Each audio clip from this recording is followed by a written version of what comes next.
Good morning. I'm here with Professor Mark Nimkoff, a new professor in the Westfield State Communication Department. Let's start off with you telling us a little bit about where you went to school. I did my undergraduate at the University of Georgia in Athens, GA, the home of B-52s and REM. Wow. What did you study there? I studied, believe it or not, communication. Did you go for your master's?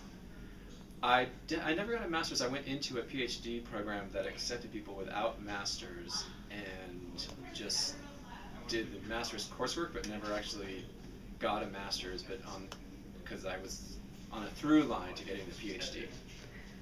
What did you do after college? After college, I went right to grad school. It was a straight line for me, and then from there to here. Did you do anything between grad school and becoming a professor? Um, Trying to become a professor. How did you end up at Westfield? I ended up at Westfield because my wife got a job here. I met my wife when I first got to grad school, and she was already writing her dissertation at that point. So she's always been ahead of me, and always will be. And she got a job here when I was actually still in school, and I basically followed her here.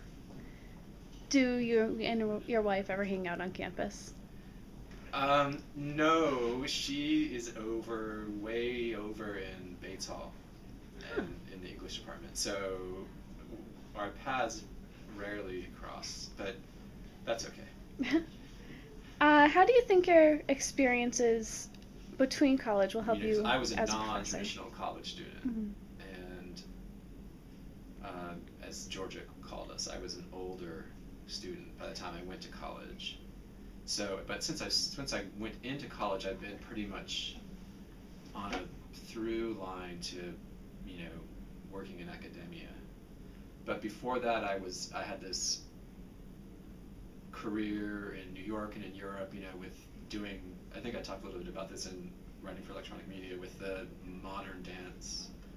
So that might have some impact. It's a pretty different thing, but I think that something about dancing is very ephemeral. It's like vanishes right in front of you and it's gone before it ever really started.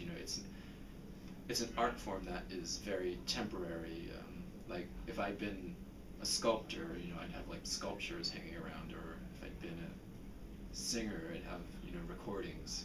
But something about dance is like just vanishes instantaneously, and I think that part kind of informs my teaching because I think a lot about just the experience of learning, and I don't think it's an accident that I teach a lot of the academic courses because those are courses that it's hard to say what you're really getting out of it in tangible terms. It's an experience that you collectively share, and then you move on.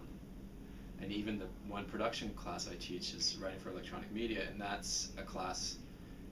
Blogging is kind of like that too. It's not you wouldn't think of blog posts as things that really live on.